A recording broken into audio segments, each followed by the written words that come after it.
Hello, everybody. So today we'll be interviewing Dr. Nicholas Rimell. So I guess we'll start with the first question, which is, could you explain what got you interested in philosophy? Yeah, sure thing. So first of all, Benjamin, thank you very much for inviting me to do this. I've checked You're out the welcome. other interviews that are part of your series. They're all very interesting and impressive and well done. So I'm very happy to be joining as part of that. So thank you for that. Yeah, so so maybe there are two explanations for, what got me into two sort of Mm, separate things that got me into philosophy. I guess together they sort of all sort of contribute. One of them is more interesting than the other one, I guess. So I'll try to say the less interesting one more quickly. So when I was in high school in the US, we had no philosophy really as part of our education, except for maybe a couple times little things came up in like a history class that involved sort of history of thought in some mm, way. And so, for example, one thing I remember from the very, my last year, senior year of class that I would call like a social studies class was, I think we were introduced very briefly to say some of, I think John Locke's, for example, political philosophy. And I found that interesting. And partly because of that, when I started college the next year, I didn't take any philosophy classes initially. I was initially planning to be an English literature major. And in fact, I was. Uh, so I didn't take any philosophy classes initially. I didn't really know what it was, but I took a couple of classes in by other faculty in other departments that were related to some sort of political philosophy or political theory that I found interesting. One of these was a class in taught by an English lit professor. Another was a class taught by a professor in the politics department, but I think cross-listed with philosophy. And both of them were really great classes. Both professors, I think, were really good.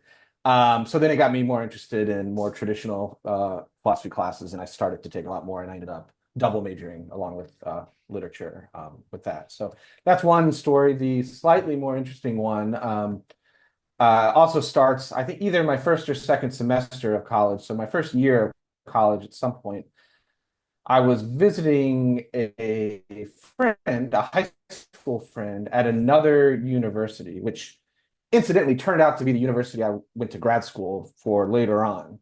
But at this time, this is just my first year of college. I'm visiting my friend. So he's staying in a dorm, so I'm staying in his dorm room. Very small, no extra places to sleep. So I'm staying over for the weekend, I guess. mm. So being 18, I slept on the floor. Sleeping on the floor, I woke up before anybody else, because I wasn't quite as comfortable as them. So I'm just lying there in the morning, Saturday morning or whatever, bored. And I saw a couple books under my friend's bed. So I picked up one, and it happened to be Plato's Five Dialogues, which I'm not sure if you're familiar with this particular book, but you might, it seems like you are, Yeah. which has mostly early dialogues, four of which are surround the trial and death of Socrates, right? So Mm, I started skimming through that, and eventually I started reading the Apology, and I got very engrossed in that. mm. And then I just, really liked it, and so that got me more and more interested, and I ended up taking a lot of philosophy classes, and everything went from there. Yeah, I so think that's that's sort of the very start for me. interesting. I think something I've noticed with like the Yeah. other professors I've interviewed as well is that they don't usually go to philosophy directly. Like you said, you were an English lit major and then you transitioned into philosophy. So I think it's interesting Yeah, how people have yeah, different paths, but then they all end up at yeah, philosophy yeah. I agree. later down the I line. agree. Yeah, it's very interesting, but also Uh, great to start so early as well. yeah, I guess so. Yeah. I guess we'll move on to the next question. What Okay, do you sure. enjoy most about your career? Yeah, good question. So I will start with saying that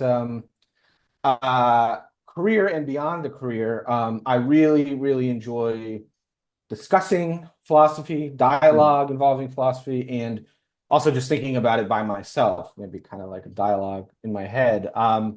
And so what I enjoy the most about my career has to do with that. So I especially enjoy seminar courses. When I was, for instance, before I was a professor, when I was in grad school, I really enjoyed being in them. Mm. And now I really enjoy being a teacher, and especially leading seminar discussions, especially now have the opportunity to learn so many interesting things from very thoughtful students. So I Mm. really, really enjoy that.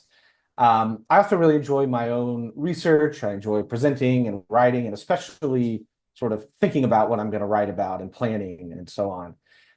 And kind of along with both of these things, this is sort of a not a sort of official part of the career, but it is an aspect of the career, a feature of the career that I really, really like, I think is fantastic. And that is the fact that it's the sort of thing that I don't have to leave at the end of the day. So what I mean is Mm. like, philosophy, you can think about it by yourself on the bus or while you're getting Yeah. ready in the morning. And it's really, really interesting, makes me very happy to do that. And it contributes to my actual job. And I think that's a real privilege Mm. that's the case. So that's maybe something I just really like about it.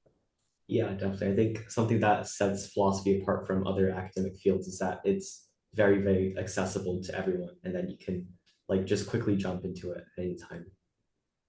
Yeah, yeah, that's right. At least, yeah.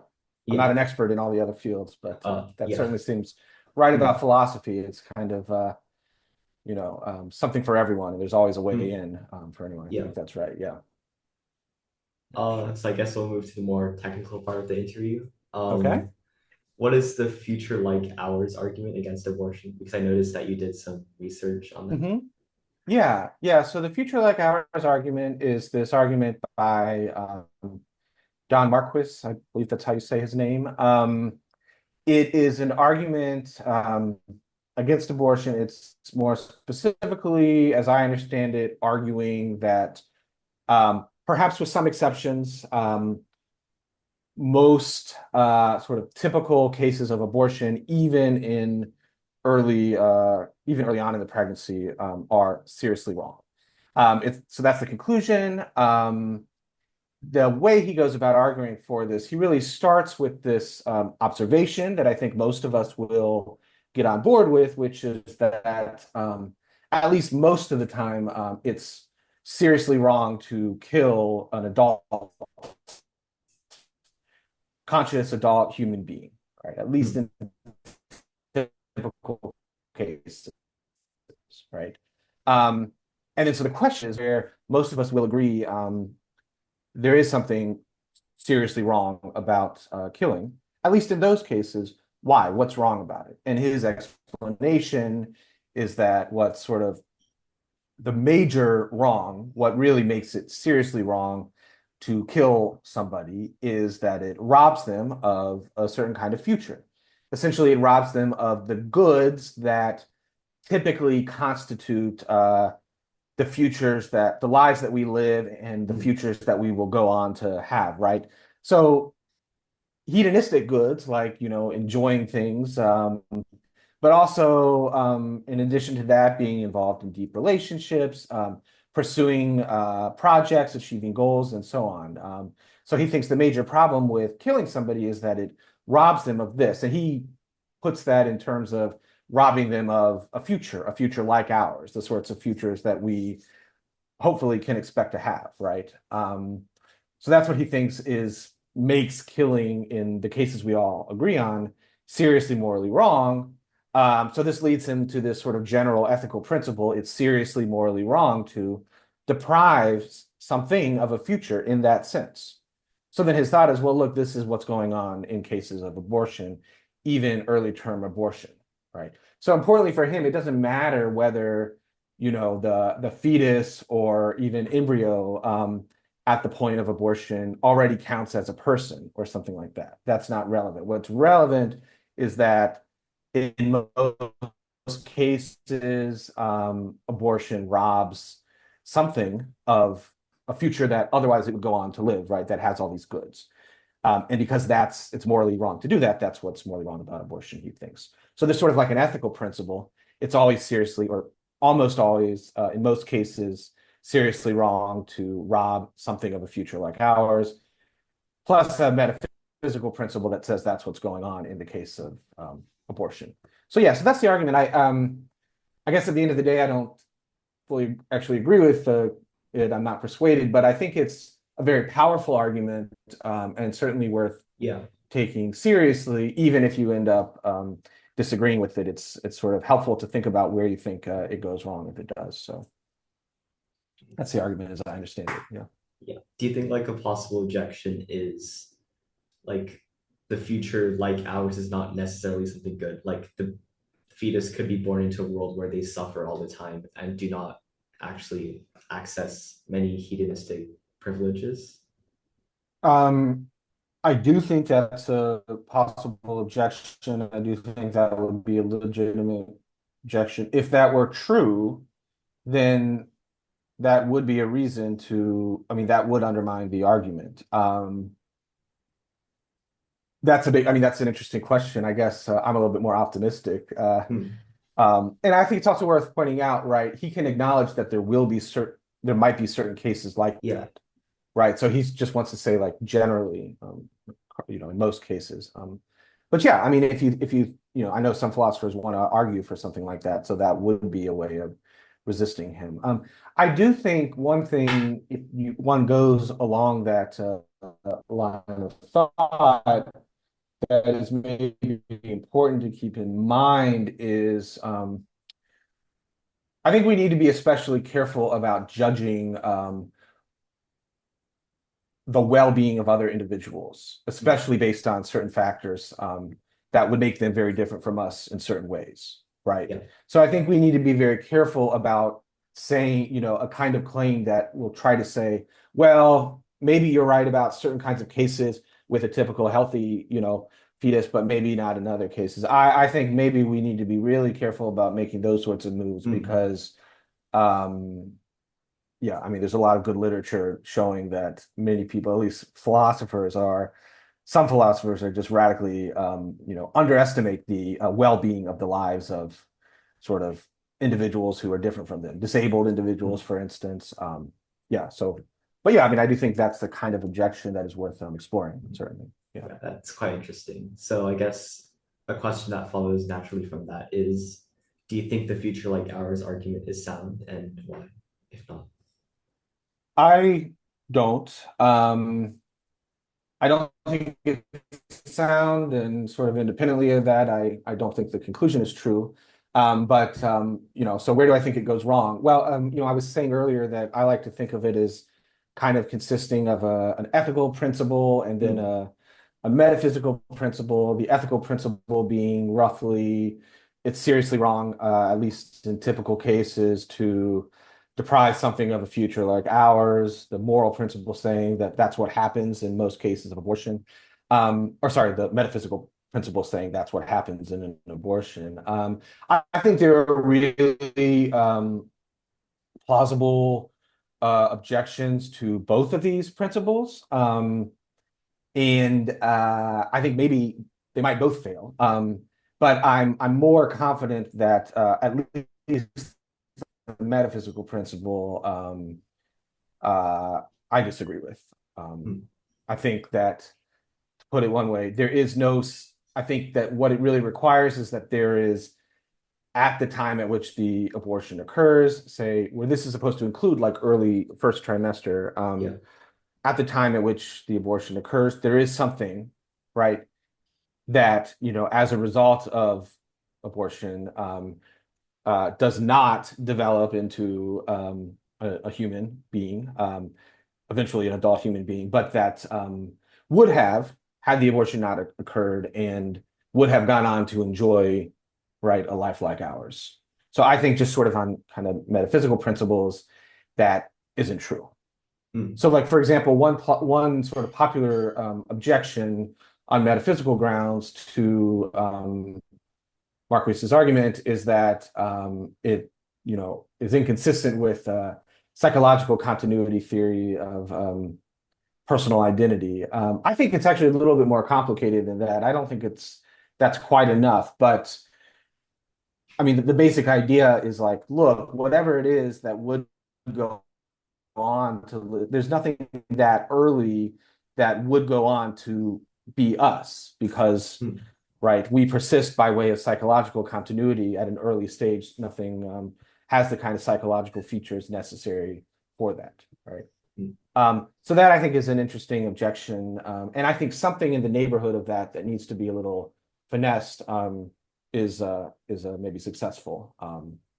I think actually there's many reasons why we shouldn't think that um, there is some single entity that exists now and had the abortion not occurred would have gone on to enjoy these goods. Yeah. But yeah, but I think it's a really interesting and plausible, initially very plausible argument, and certainly worth taking seriously, if for no Hmm. other reason because trying to articulate where you think it goes wrong is sort of illuminating in its own right, I think. Yeah, definitely. So I heard you mentioned the psychological continuity theory. So I guess I want to ask, what is the theory that personal identity persists by psychological continuity, and why is that theory so appealing to many people? Yeah, so maybe a rough way of putting it initially is that so psychological continuity, one way of thinking of it is if I'm psychologically continuous with myself over time, there's something like a chain of psychological connections linking me across time from one moment to the next, where this typically involves a kind of causal relation between the mental state I'm in now, the mental state I'm in, some further mental state, and perhaps, maybe not, but perhaps on certain views also some kind of similarity, between them. Hmm. Or something like memory, right? So I remember something that happened yesterday, right? That links me psychologically to yesterday. So there's a psychological connection I have with Nick of yesterday, right? Um, and I will remember something tomorrow. I will remember something from today, and so on and on and on. So there's this chain of psychological connections. So that's what psychological continuity is. Yeah. And the view just says that um, to uh, to persist through time, it's both sort of necessary and sufficient that something stands in these relations of psychological connectedness. In other words, has this psychological continuity. And furthermore, I think I would add that that explains what our persistence is. Hmm. Yeah, and there's complications, of course, like to do with branching and things like that. But yeah, set that Yeah. aside. So Um, that was the first part of your question. Was there yeah. another part of the question that I The haven't second answered? part was, why do you think it's appealing to many people? Because I think it's quite a popular theory. Yeah, so I think I'm not sure everyone will agree with me on this, but I think at least so here's the reason that I think I probably found it initially um attractive. And I suspect this is what's going on for most people. Whether or not this is actually a reason to think it's true, as opposed to just an explanation, that's an interesting question. But I think probably why many people are very attracted to it.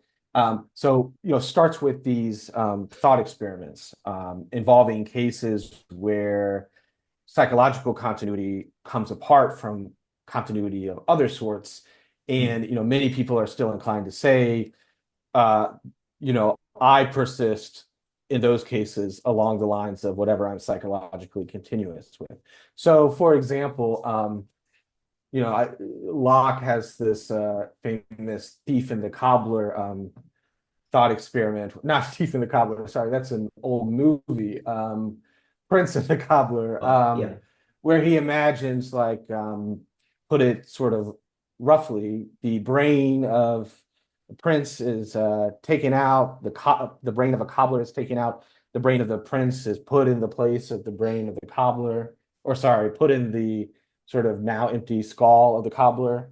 And everything is connected in the right sort of way. There's the right sort of uh, hormone therapy that allows this individual that we might describe as having cobbler's old body and Prince's old brain waking up and seeming to remember having lived a life as a prince and seeming to remember having been, put on the operating table as a prince and so on.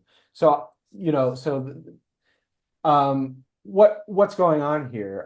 Who is the individual who wakes up on the table? So, I think an attractive response is that that's Prince, right? It's the individual who, was a prince Yeah. earlier. So the thought is that through this psychological continuity, along with, say, having the same brain, so that's interesting, there's a preservation of identity, right? The individual who wakes up and is psychologically connected to the individual who lived a life as a prince just is literally identical to that individual, right? Mm.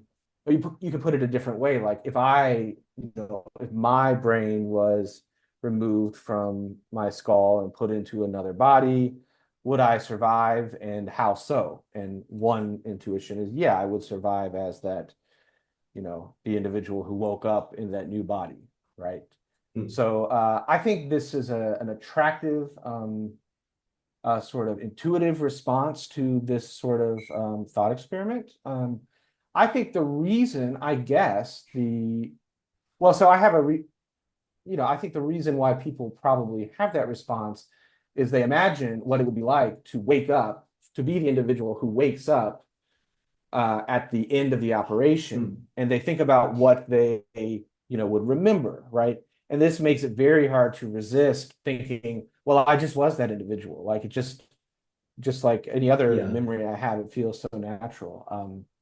Yeah. So whether or not that's right, I mean, that's not to say that they really are. I mean, I think more needs to be said to think about whether that gives us even a sort of prima facie reason to take the view seriously, or there are rather just like, explanations for Mm. why people are kind of tricked into thinking that. But yeah, I think that's maybe what leads a lot of people down that Yeah. road. What I about guess, you? Like, what's your sort of yeah. response to that kind of thought experiment? I Do you think have a yeah, I think initial reaction? the prince and the cobbler kind of seems like it's going back to the mind body problem, and it's kind of the Mhm. question of whether the mind defines the person or whether the body defines the person. And I guess with the psychological continuity theory, it kind of presupposes that the mind is the original person and not the body. And I'm not sure if that's correct because I think it's just like this general presupposition that people have. Yeah, interesting. So first of all, I think that is a really good explanation for what is driving a lot of what might be driving a lot of people Hmm. to think of to be psychological continuity theorists.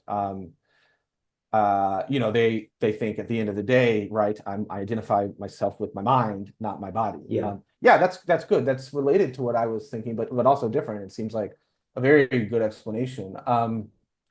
Yeah. Um, it's an interesting question whether Hmm. that sort of line of thinking is you know, um uh reasonable. Yeah. One thing I mean, one thing I think might be helpful to point out. So if you are a substance dualist who thinks I have a mind and I have a body and these are different things, my mind is some immaterial thing that is somehow related to my body. If you have all that, then I think it certainly seems plausible to say, well, then I am my mind, right? And I'm just sort of being housed in a body or standing in some relation with my body. And then to say, which doesn't follow from this view, but which seems like a plausible thing to add, to say that, and furthermore, my mind persists by way of some kind of psychological continuity, because the psychological features are the sorts of defining features of it, right? So yeah, so I think that's plausible. But for what it's worth, I don't think you have to be in order to be attracted to psychological continuity theory. I don't think you have to have that kind of Yeah. dualist Yeah. view. You could think I'm identical to my body in some sense, but um, uh, what counts as my body Hmm. the identity conditions of my body are sort of different from what we thought Yeah. and not wholly spelled out in physicalistic terms, for example. I mean, you might think that that gets sort of more towards views that I find especially interesting, I guess. Yeah. So I guess my next question is kind of an objection to the theory. So Uh-huh. if psychological continuity is indeed the means by which personal identity persists, yet a Mm-hmm. person's psychology must be influenced by sociocultural factors that are outside of their control, then to what Mm-hmm. extent is a person's personal identity truly their own?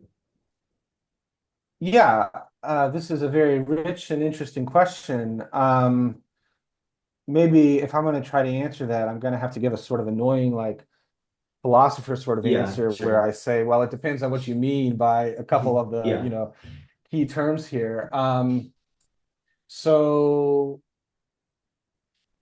um, well, first of all, I think it's helpful to distinguish between the question that the psychological continuity theory is supposed to be an answer for, and other related questions that might also be considered, questions about personal identity broadly construed. Yeah. So one question that we might have, um, well, so let me start with this. So the question that I think that the psychological continuity theory is an answer for is what's sometimes called like the personal persistence condition. What Mm. are the sort of um, here's one way to put it. There's other ways to put it. Necessary and jointly sufficient criteria for a person at if you have a person at time t and some object at time t star. Um, what are the necessary and sufficient criteria for saying that a person at this time will be identical to some object at some other time, right? Mm. Um, Another totally different question is the question of like what I identify with in a sort of more subjective sense. Like people could say things like, "Oh, you've changed. You're not the same person Yeah. anymore," right? But what they mean in those cases often something like they don't mean like literally over this period of time there was one object that's a person and then it went out of existence and then there's other object that's a Mm. person that came into existence.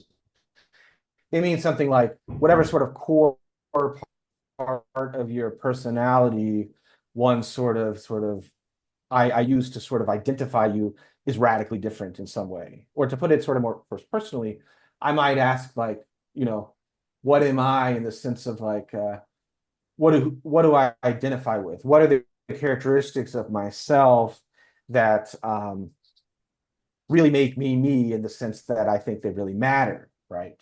So my Yeah. identity in this sort of more obviously constructed and perhaps subjective sense. I think it's certainly the case that what you know um, the nature of society is likely to have an important impact on that question, right? Yeah. The question about to what extent it has sort of an impact on the personal persistence question, right? The question of, what are the conditions in virtue of which one person at one time is identical to something else at some later time.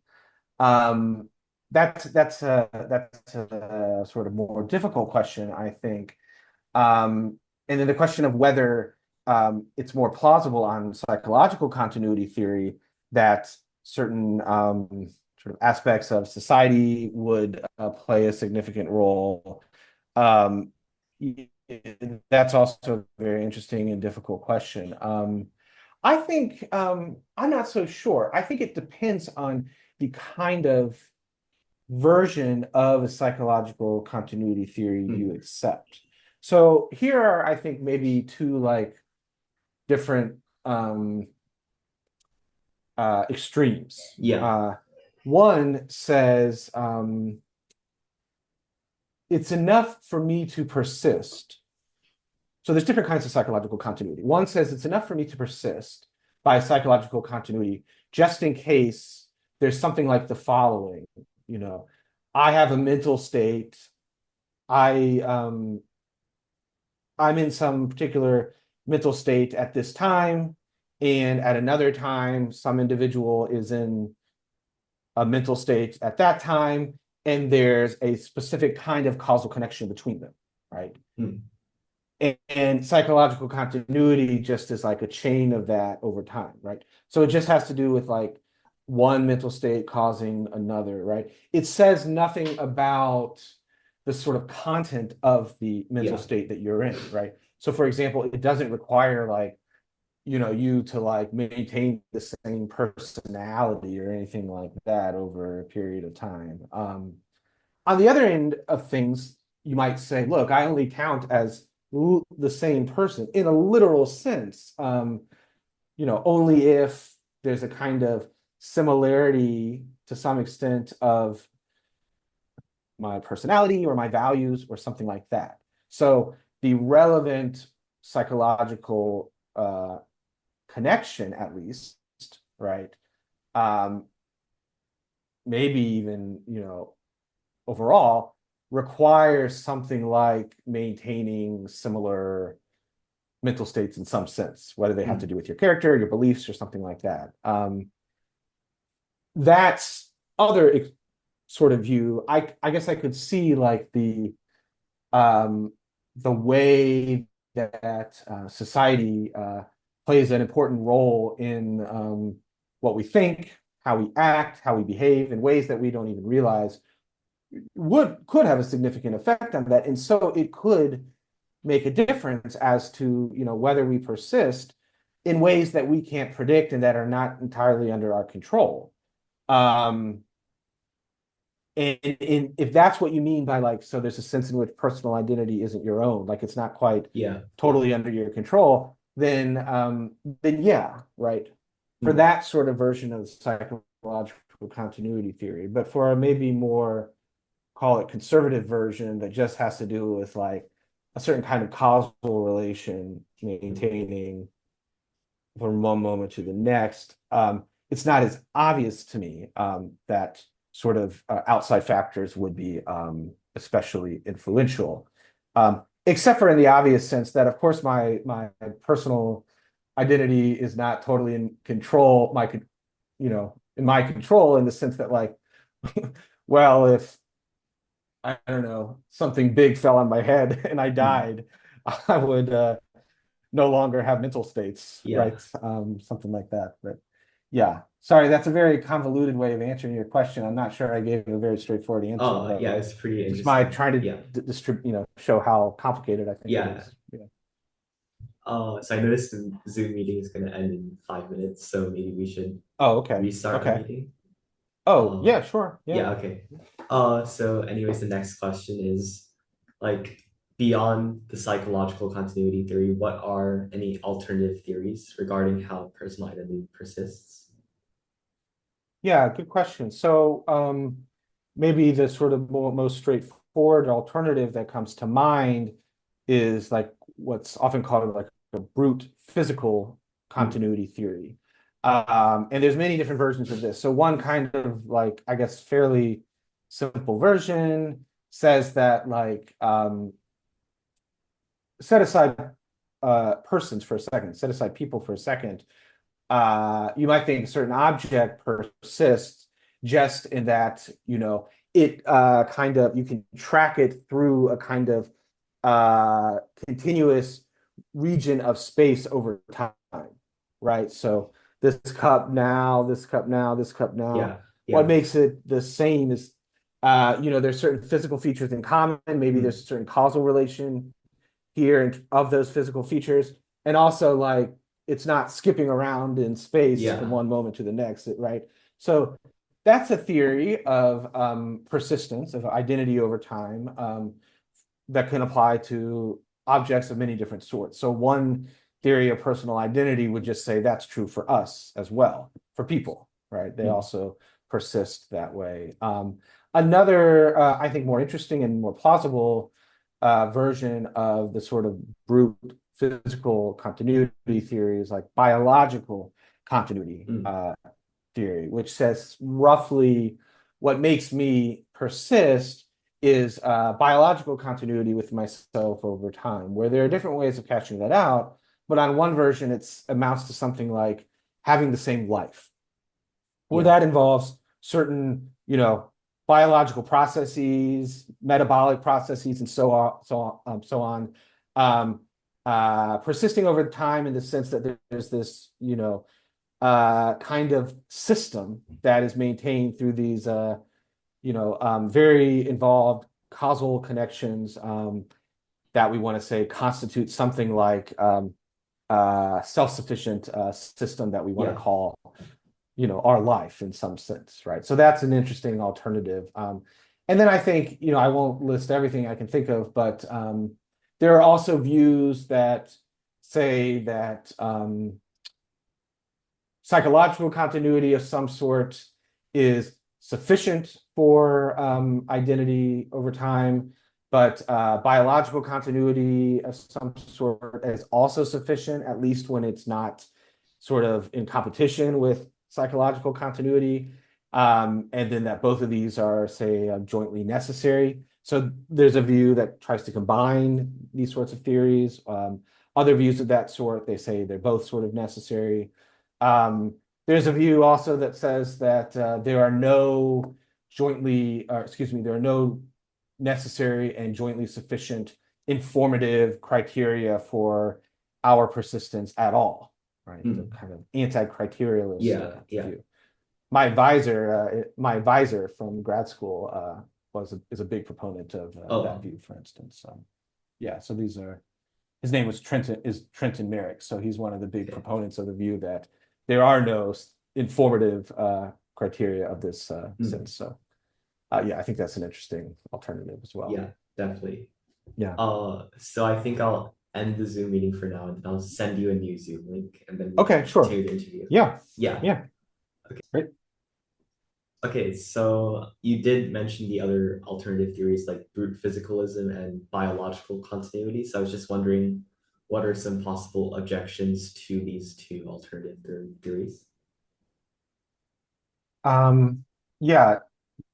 So I think probably the strongest objection kind of takes us back to something we discussed earlier, Mm. which is just that I think that there's at least a kind of prima facie positive case to be made for psychological continuity Yeah. theory. That it's really, I mean, if you go back to this sorts of thought experiment, like this sort of thought experiment that I, talked about, the brain transplant Yeah. thought experiment. Or if you want to avoid certain complications, you can even imagine the transplanting just the cerebrum, the part of the brain that's supposed to be um, most responsible for consciousness, right?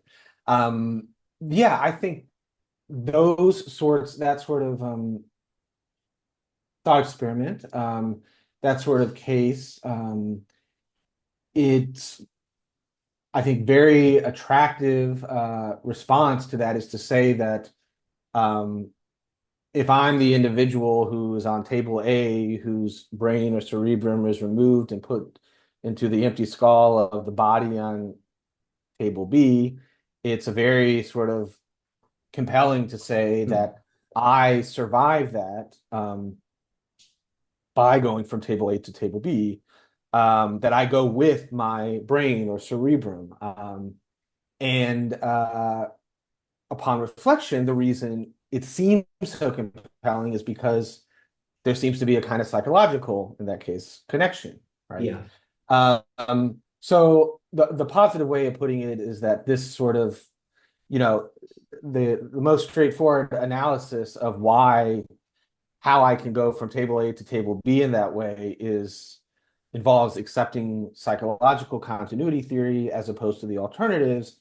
But there's kind of a negative way of putting it that allows us sort of more directly to see what the challenge to some of the alternatives would be. So, for example, imagine you've got Prince on table A, Cobbler on table B at the beginning. At the end, you've got on table A, you've got Prince's body, Prince's old body. I'm going to talk that way. I don't know if that's sort of a metaphysically perspicuous way to talk, Yeah. but there's something there, a corpse there, let's say, a brainless or cerebrumless body. Um, if biological continuity theory is true, it seems like Prince persists. Prince also, in some sense, survives, right?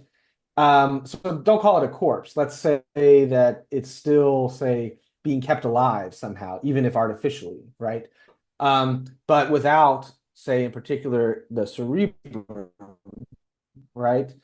Um, so there's no psychological continuity there, but there is still biological continuity in that way of understanding it, right? So it seems like if biological continuity theory is true, if you're able to remove, say, the cerebrum to transplant it to another table, while nevertheless, keeping the body on table A alive, it seems like what we want to say is that if biological continuity theory is true, Prince survives and stays on table A, right? There's a continuity of, there's the same life being lived on table A, Yeah. right?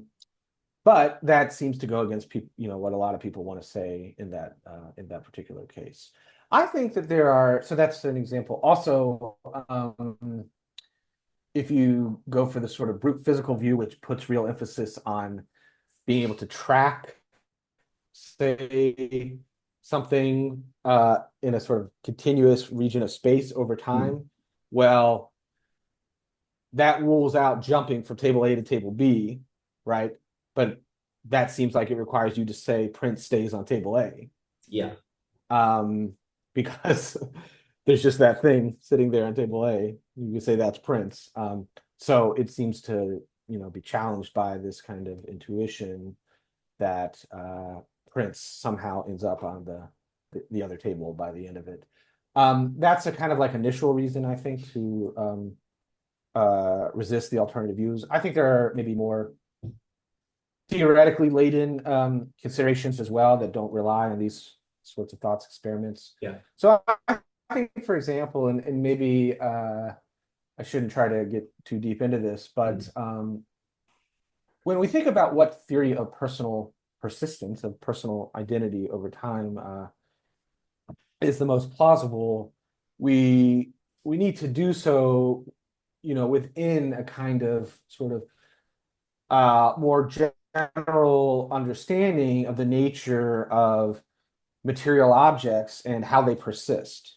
Yeah. And I think that when we look at the different sort of more general theoretical views of that sort, it's hard to find one that ends up cohering well with the kind of story that I think, for example, biological continuity theorists have to tell for, maybe reasons that I won't get into. So, but this just to say that I think that there are interesting sort of more theoretical reasons as well that have to do with the kind of background metaphysics that you're adopting Yeah. when you think about objects more generally. Yeah. Yeah. I think those reasons do sound pretty compelling. So I guess with all of these theories, there is this kind of assumption that personal identity does persist. So Mhm. I just wanted to wonder if you think personal identity even persists at all, or could it just be in a state of constant flux? Like I'm pretty sure Heraclitus said that like the river changes every time you step into it. So kind of an idea like that. Do you? Oh, okay. Yeah, So when you talk about constant flux, in that sense, what you mean is something like, so we can all agree that there are sort of that I'm changing yeah, constantly in terms of certain qualities that I have, right? But when you talk about personal identity being in constant flux, you want to say, and in addition to that, actually what changes is like who's right here. yeah, Like I might put it this way in terms of the numerical identity of the individual right here. So really like I'm just a blip, then I go out of existence, and something that kind of looks like me pops into existence. Is this the sort of picture you have in mind? Something like that? I guess what I'm trying to say is that there's nothing like stable or nothing essential about you which persists over time. So this is kind of like the Buddhist idea of like Uh-huh, uh-huh. yeah, Yeah. Yeah, like the no self. There's yeah, no yeah, yeah, enduring self. yeah, Yeah. Yeah. So I think it's a very sort of I can't make myself believe that. But I mm, think there are really, really good, compelling, there's a really good, compelling case to be made for that. yeah, In fact, I would say that for what it's worth, if either psychological continuity theory of some sort is true, and furthermore, it involves sort of a causal relations among mental states that exist over and above the sorts of, sort of smaller, microscopic goings on.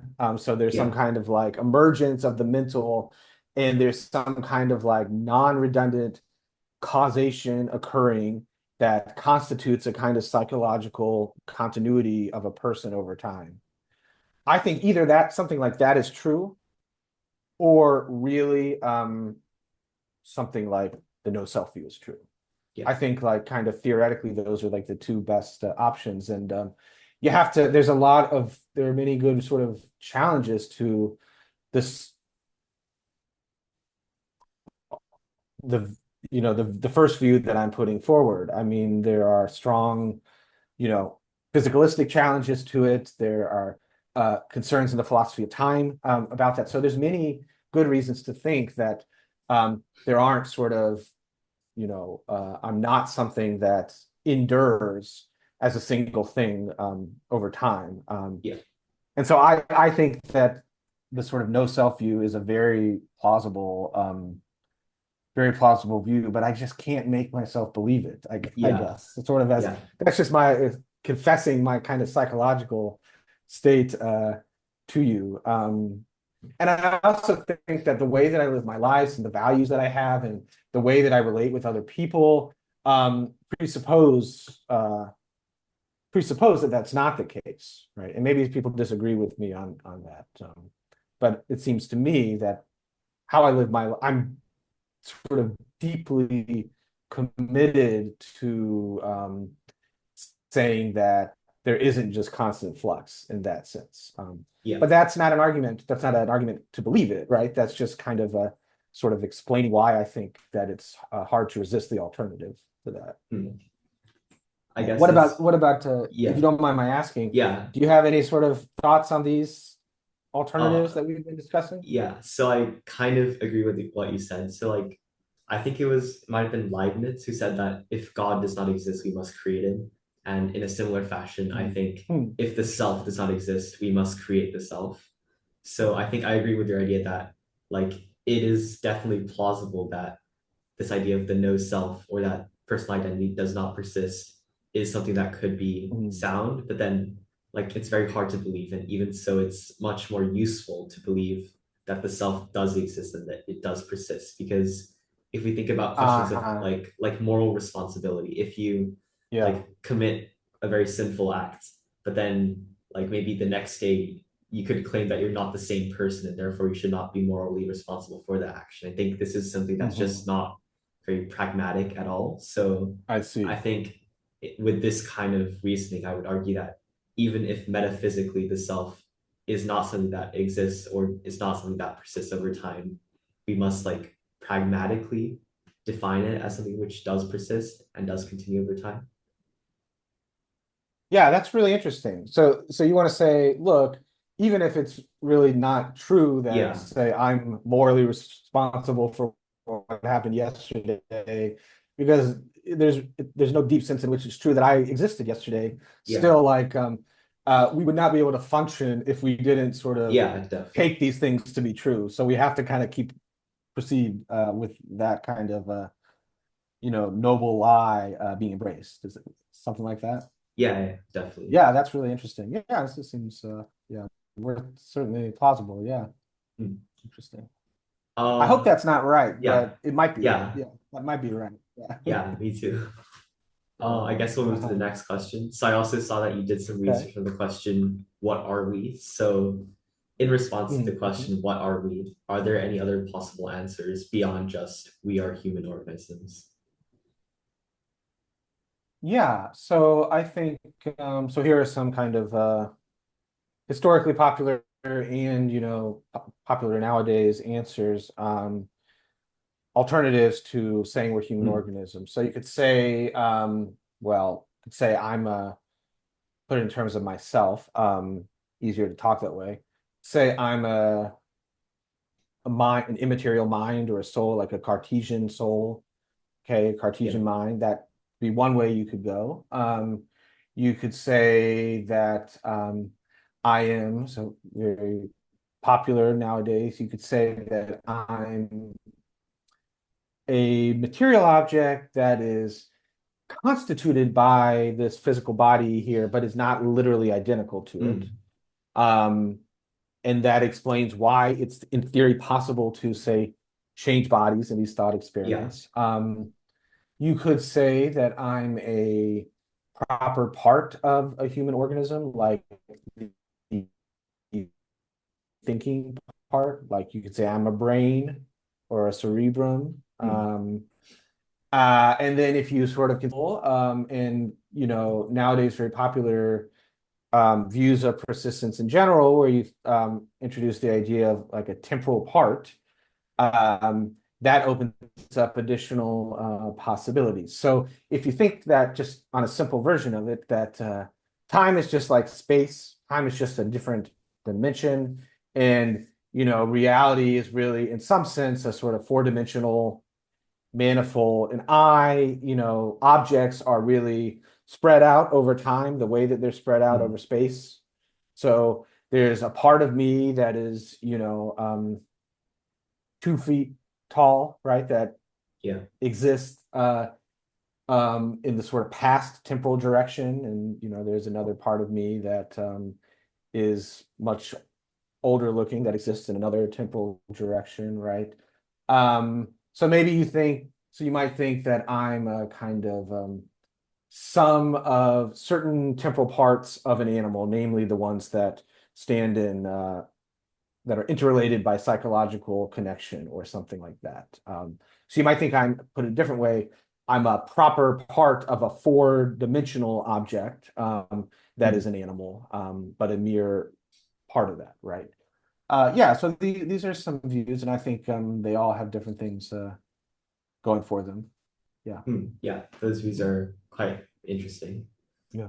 So I guess something that's related to that is what are the essential features that characterize human beings as human beings, if any? Mm. Yeah, so I think I'm not sure if I'm going to have a satisfactory answer for you. I think if what you have in mind is like, what are the sort of features in virtue of which something counts as a human being, or what is what features are necessary for something to be a human being? I think maybe this is a question for a biologist or a Yeah. scientist of some kind. So maybe it has something to do with, the exact makeup of our genetic code, like our DNA. Or maybe it has to do with a kind of causal history, like an evolutionary history in which we stand. So I think these are plausible answers. So something is a human being only if it sort of is an organism that is structured in virtue of certain genetic code, or something is a human being necessarily is a human being only if it sort of resulted from this particular evolutionary process or something like that. I think these are plausible answers, but I think they also often leave open the different question of assuming that I am a human being, Yeah.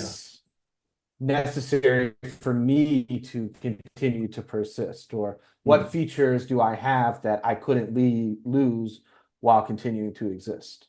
I mm, think that's an interesting question because I think that, and maybe I'm in a minority here, but I think that it might be possible to be a human being, but to literally be a human organism, but then to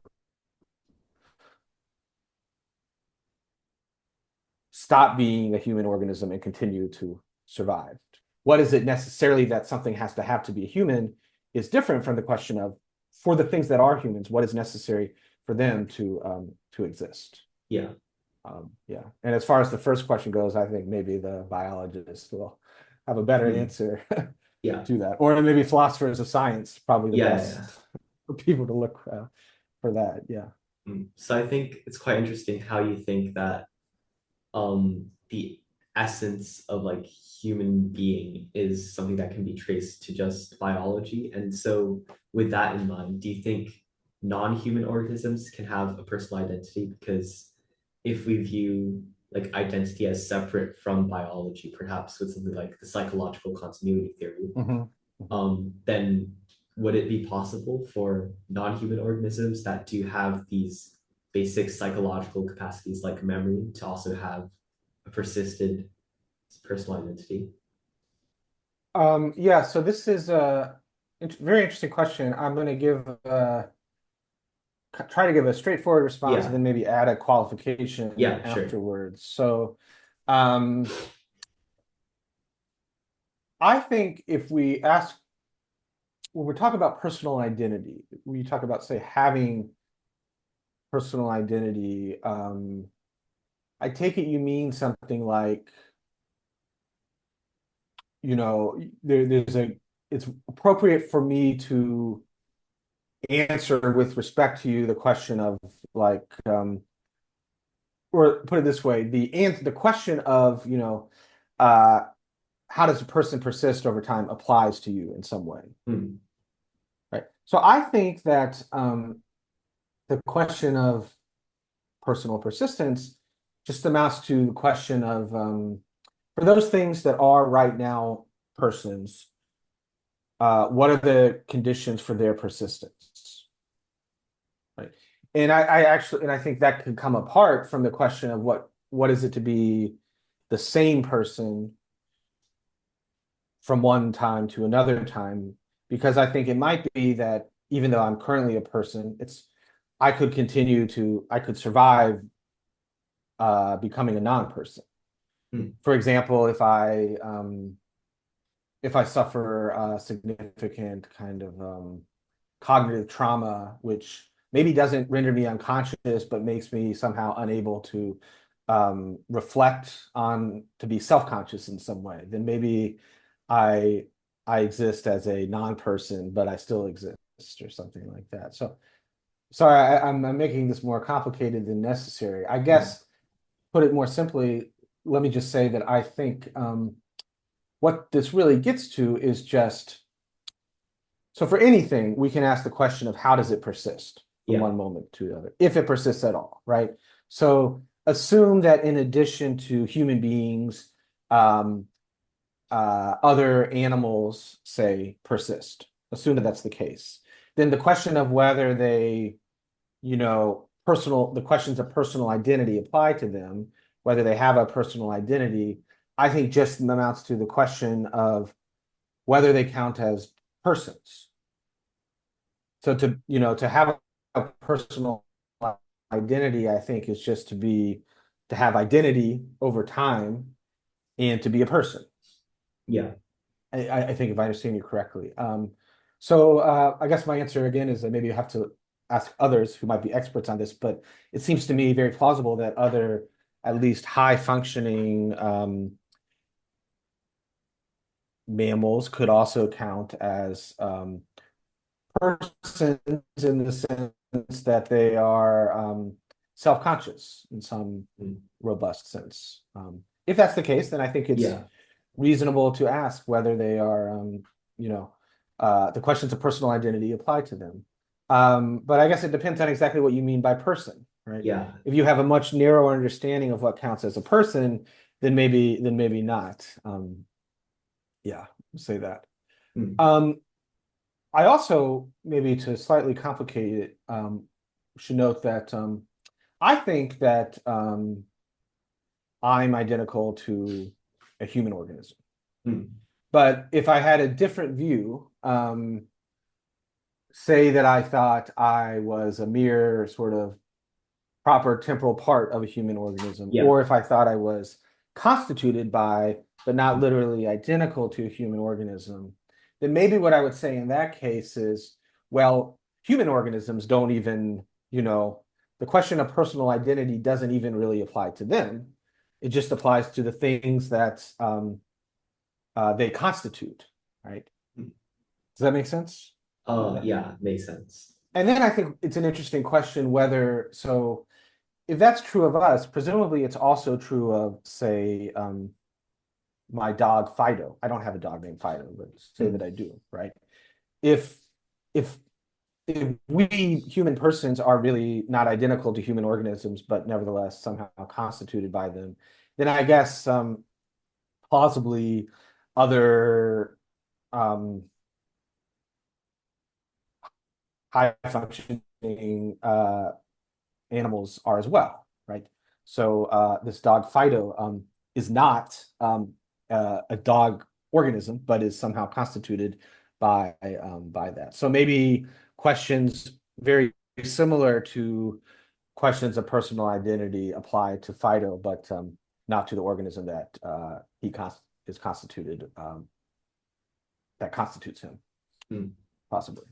Yeah, I think this concept of personhood certainly is very nuanced. I remember Harry Frankfurt wrote a paper where he basically Yeah. talked about how like maybe young children do not constitute as persons because they can't like form complex second order desires or like very advanced Uh-huh. thoughts. Yeah. So like I was Yeah. just wondering what you made of that. Do you think all humans are persons by definition? And if the idea of personhood could extend to like these high functioning organisms as well. Yeah, that's an interesting question. I don't think all humans are persons. I think, Mm. to kind of go back to the beginning of our Yeah, conversation, I think that um, uh, um, a fetus, a human, is a human organism, but not a person, for example, but might become a person, setting aside the kind of yeah, metaphysical views I kind of noted. mm, Uh, I think that certain things could, in sort of accidents, could befall one that would make them become a non-person if they didn't have the kind of psychological states that personhood requires. Um, However, I also think that I think person, at least as is used in these sorts of philosophical discussions, is a theoretical term. yeah, Um, I don't think that there's if someone says, well, what is a person really? Like, what is the right answer to what counts as a person? I'm not sure that's an appropriately formulated question. I think that there are really interesting and important questions about how we might conceive of what personhood involves, but it's also just true that philosophers mean different things by the term person. And this concept is used in different ways there's different concepts that go under that name that are playing different yeah, theoretical roles. I think that in the context of discussions of personal identity, what I think of as a person is just something just kind of stipulated, something that is self-conscious in the sense that they're able to think about themselves as themselves. They're mm, able to employ first personal concepts in that way. Um, and so for example, I don't know if this is the paper that you were referencing. It probably is, but when Frankfurt proposes this idea of what a person is, right, it's very different from that, right? It's yeah, something that he takes to be much more plausibly tied to like free will and moral yeah, responsibility, right? And what is it? It's something counts as a person if they not just have second order. desires, but they have desires regarding what desires would constitute their will, right? Mm. Something like Yeah, that, I yeah, I believe. think so. So, yeah, I count as a person if I'm able to say recognize, for example, I really want to drink the rest of this delicious coffee, but Mm. I also want to be able to sleep well at night, and I recognize that it's too late in the day. So I I have a sort of desire about which one of those desires I want to win Yeah, out, yeah, right? I believe his theory is something like that, right? yeah, I think so. Um, yeah, I just think that's a different way of using the term, and it's a very interesting, and one could say it's a very interesting idea and plausible idea Mm. that being a person in Frankfurt's sense um, is intimately tied to moral responsibility, for example. That might be right. Mm. Yeah, Yeah, but I don't think there's like a deep question about which of these counts as the definition of a person or something like that. That makes sense. yeah. So it's very much Actually, something yeah. up to debate. Yeah, Yeah. Well, I don't know if it's up for debate. I just think people use the term in different ways, and yeah. it's okay. They can use it however they want, as long as they're clear what they mean by it in a certain context. Yeah. Mm. So in a way, it's more of like a linguistic problem rather than like a philosophical, metaphysical problem. It's just more about what you define as a person rather than like the actual like metaphysics behind it. Yes. Well, let me put it this way. I think that there are interesting philosophical issues about that involve, trying to give an account of what it is to be a person, Yeah. right? I think there's interesting, substantial philosophical work to be done that involves trying to specify what it is to be a person in a certain context. Mm.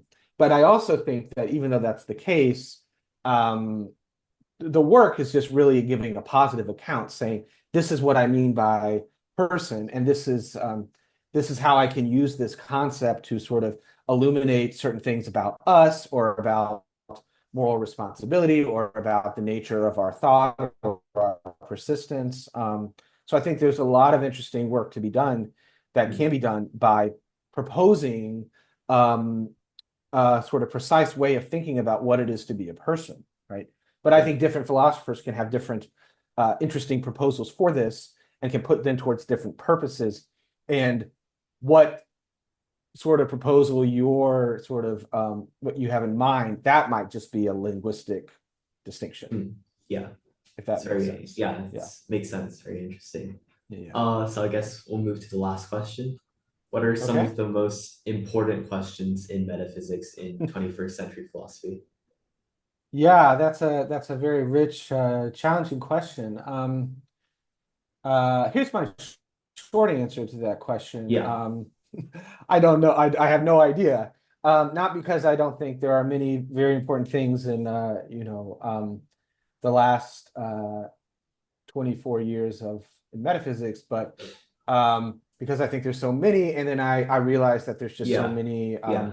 issues that I'm not an expert in, whose importance I probably cannot fully appreciate. So maybe Mm. that's my short answer. A slightly longer answer would be to say, well, I guess if by important you mean like sort of pursuing this is or attaining knowledge involving this is like valuable in itself, then Yeah. I think there are many issues in metaphysics in which it is really important in that sense, but I Mm. feel I'm not able to judge Mm. uh, if by important you mean something like what has the potential to affect other sorts of philosophical Mm. inquiry, or apply to our lives even outside of philosophy or even outside of academia. Then yeah, I mean, I think there's a lot of important work in metaphysics that meets that criterion. I can't give an answer to the most important because I'm sure Yeah. there's just many areas that I just, Yeah. I don't fully appreciate sort of how, illuminating they can be for so many reasons. But yeah, I don't know. I mean, I think that there's a lot of important work in that has to do with dependence in some sense, whether it's Mhm. causal dependence or whether it's kind of like metaphysical dependence or grounding. I think asking questions about that can be fruitful, not just for their own sake, but for many other uh, metaphysical questions and philosophical questions. Likewise, on that note, I think questions about kind of the methodology that we ought to take up in doing metaphysics and in doing related disciplines. I think that's a really interesting and important question. That's not just a metaphysics question, that's also a sort of question for epistemologists. Yeah. But I think that's a really interesting and important question. There's also the sense of importance that goes beyond just what might be illuminating for us, but also what might affect our lives in some practical sense.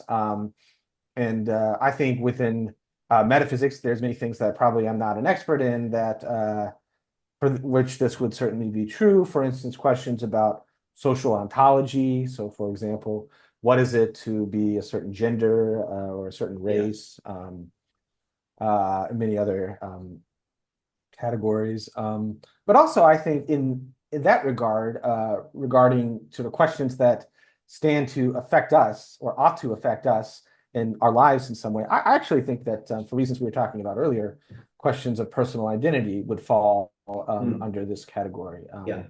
Because so when we were talking about like the Buddhist no self view, for example, so um,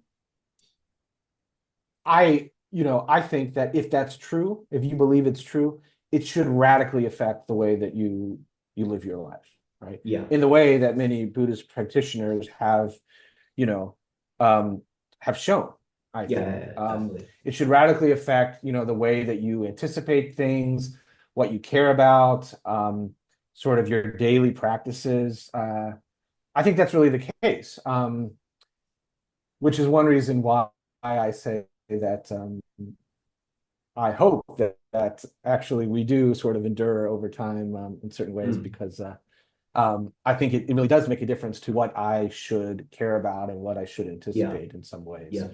Um, I think your response to those questions is also interesting and relevant here as Mm. well, right? That even if some kind of if we don't persist, nevertheless, it's important that we continue to act that way. That's interesting as well. Yeah. But I think all these show potential ways in which the sort of questions of personal identity and persistence, go beyond just sort of the classroom in theory. Yeah.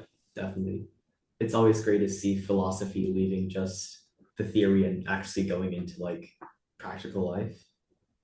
Mhm, mhm. Mm. Of course, it's one thing to say that; it's another thing to actually live your life Yeah, with that. definitely. Yeah. Yeah. So I guess that's it for the interview. Thank you so All much right. for doing Okay. the interview. It's very Yeah. enlightening.